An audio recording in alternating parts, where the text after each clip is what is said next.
Hello everyone, আসসালামু আলাইকুম। আশা করি সবাই ভালো আছেন। তো আলহামদুলিল্লাহ আমরাও সবাই ভালো আছি। চলে এলাম নতুন আরেকটি ব্লগ নিয়ে। তো আজকেও হচ্ছে বরাবরের মতোই রমজানের যে ইফতার, তো ইফতারের যে প্রিপারেশন নিতেছিলাম তো সেটাই আপনাদের সাথে শেয়ার করব। আর আজকে হচ্ছে আমার খুব পছন্দের একটা রেসিপি, সেটা হচ্ছে এই আহ, কাবলি পোলাও বা আফগানি পোলাও। তো এটা হচ্ছে আমার অনেক বেশি ভালো লাগে খেতে। আর জানি না কে কিভাবে খান বা কিভাবে রান্না করেন, তবে আমি যেভাবে আমার মতো করে রান্না করে খাই আর কি, তো সেটাই আপনাদের সাথে শেয়ার করতেছি আজকে। তো রান্নাটা খুবই ইজি, আর খুব ইজি ভাবে করা যায়, অল্প সময়ের মধ্যেই হয়ে যায়, কিন্তু খেতে খুবই দারুণ আর খুব ইয়ামি লাগে এই রাইসটা। তো এই রাইসটা যদি একবার কেউ রান্না করে খান তাহলে আমার মনে হয় যে মানে আর কি প্রেমে পড়ে যাওয়ার মতো। তো আমার কাছে তো খুবই ভালো লাগে, আর আমার ছেলেও অনেক পছন্দ করে। তো আমি দেখেছি আর কি, যে জিনিসটা নাকি আমি খেতে পছন্দ করি ওই জিনিসটা ও খেতে পছন্দ করে। তো আমার ছেলে মোটামুটি আলহামদুলিল্লাহ সবকিছুই খায় আমার সাথে। তো এইটা আমার রান্না কিন্তু কথা বলতে বলতে হয়েই গেছে। আর যারা এই পর্যন্ত ভিডিওটা দেখেছেন এখনো লাইক দেননি, প্লিজ এটা লাইক দিয়ে দিবেন। আর রাইসটা রান্না করার পরে হচ্ছে এখন আমি এই রাইসের ওপরে হচ্ছে যে গাজর, তারপরে হচ্ছে বাদাম, কিশমিশ, এগুলা কিন্তু আমি বাটার দিয়ে ভেজে রেখেছিলাম, তো সেগুলা হচ্ছে এখন আমি দিয়ে দিব। আর এতটা কালারফুল লাগে দেখতে, কারণ হচ্ছে গাজরের যে একটা মিষ্টি একটা সুন্দর একটা কালার, তো সেটা কিন্তু খুবই সুন্দর লাগে। আর একদম মানে দেখতেই পারতেছেন ভিডিওতে এত সুন্দর মানে ফুটে উঠেছে কালারটা। তা আমার কাছে কিন্তু খুবই ভালো লাগে দেখতে, আর এটা খেতেও কিন্তু খুব ভালো লাগে। তো এটার মধ্যে অবশ্য আমি কোনো রকমের ঝাল ব্যবহার করিনি, মানে মরিচ দেইনি।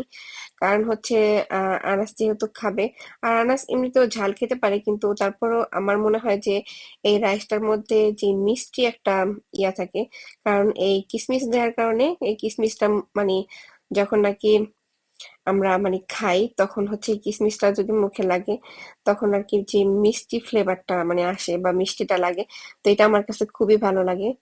এই জন্য হচ্ছে আমি বেশি করে কিসমিস দিয়ে তারপরে হচ্ছে এই রাইসটা খাই। আর এই রাইসটা কিন্তু স্বাস্থ্যের জন্য খুবই ভালো, কারণ যেহেতু এটার মধ্যে তেমন মানে আজে বাজে কোনো মশলা ব্যবহার করা হয় না, মানে কোনো ধরনের কোনো মশলাই ব্যবহার করি না, শুধু এমনিতেই রাইসটা মানে রান্না করা হয়, তো এই জন্য হচ্ছে এই রাইসটা খেতে খুবই ভালো লাগে। আর যে কেউ অনায়াসে এই রাইসটা রান্না করতে পারবে, একদম ইজি একটা রেসিপি। তো এই তো আমার তো রাইসটা রান্না করা শেষ, আর এখানে আমি সেহরির জন্য কাজলি মাছ রান্না করেছিলাম, তো সেটাও একটু শেয়ার করলাম। আর এইদিকে হচ্ছে আমি আজকে হচ্ছে আনাসের বাবা আমাদের সাথে ইফতার করবে, তো সেই জন্য একটু ভাজা পোড়া করতেছিলাম। আর সে হচ্ছে ভাজা পোড়া পছন্দ করে, তো এই জন্য হচ্ছে বেগুনি, তারপরে হচ্ছে আলুর চপ, তো এগুলা আর কি ভাজা পোড়ার কয়েকটা আইটেম করব। আর বেগুনিটা তো ভাজা এই পর্যন্ত শেয়ার করা হয় নাই, তো ভাবলাম একটু বেগুনি ভাজাটাও একটু শেয়ার করে দিই। তো এই তো।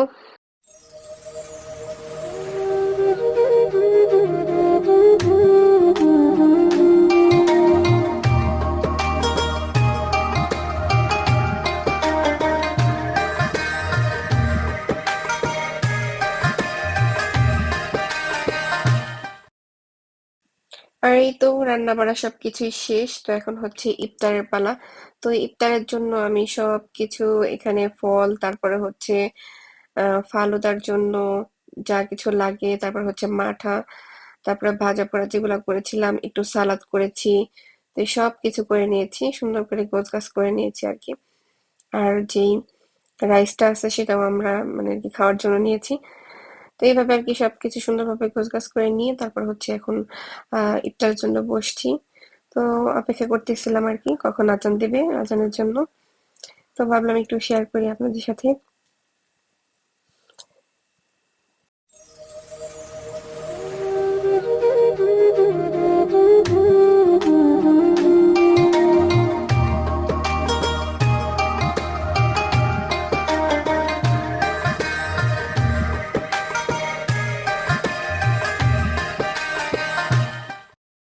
আর এই তো এখন হচ্ছে আমি কিন্তু মানে আমার জন্য কিন্তু এখনো মানে যে স্পেশাল ভাবে বানাইছিলাম যে ফলগুলা কেটে যে ফালুদা খাবো সেটা কিন্তু এখনো খাইনি।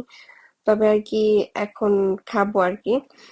আর এই ফালুদার রেসিপিটা আমি আমার নিজের জন্যই মানে একমাত্র বানাইছি, কারণ হইতেছে যেটা স্বাস্থ্যের জন্য ভালো তো সেটাই আমার মনে হয় যে খাওয়া উচিত।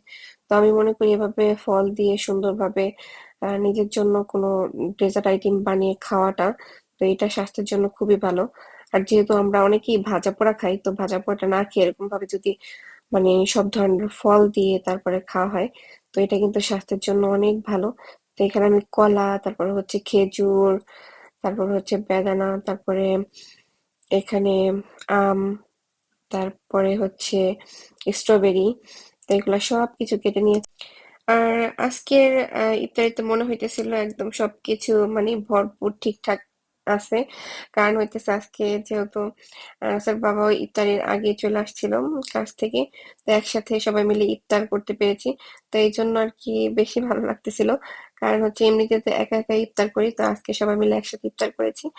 তো এই জন্য আজকের ইফতারিটা আমার কাছে খুবই ভালো লেগেছে। আর এখানে এই তো এখন হচ্ছে আমাদের রাইসটা খাওয়ার পালা। তো এখানে আমি আনাসের বাবাকে এখন রাইসটা দিব, দেওয়ার পরে হচ্ছে আমি খাবো আর কি। তো যথেষ্ট পরিমাণ আলহামদুলিল্লাহ খেয়েছি ইফতারিতে। এখন আর পেটে কোনো জায়গা ছিল না, কিন্তু আনাসের বাবাকে ভাবলাম একটু আগেই দিই। তো সে অবশ্য মানে বললো যে দাও একটু টেস্ট করে দেখি কেমন হয়েছে। তো এখানে আমি অল্প করে আর কি রাইসটা দিলাম। আর দেখেন রাইসটা কিন্তু একদম একটার সাথে আরেকটা লাগি নেই, এরকম ভাবে আর কি রান্নাটা হয়েছে, একদম সুন্দরভাবে একদম ঝরঝরা আর কি রাইসটা। আর এই ছিল আজকের ব্লগ। আশা করি আজকের ব্লগটা যে যেখান থেকে দেখেছেন সবার ভালো লেগেছে। আর সবাইকে অসংখ্য ধন্যবাদ কষ্ট করে আমার বক বক শোনার জন্য। সবাই ভালো থাকবেন আর আমাদের জন্য দোয়া করবেন, আমরা যেন ভালো থাকি, সুস্থ থাকি।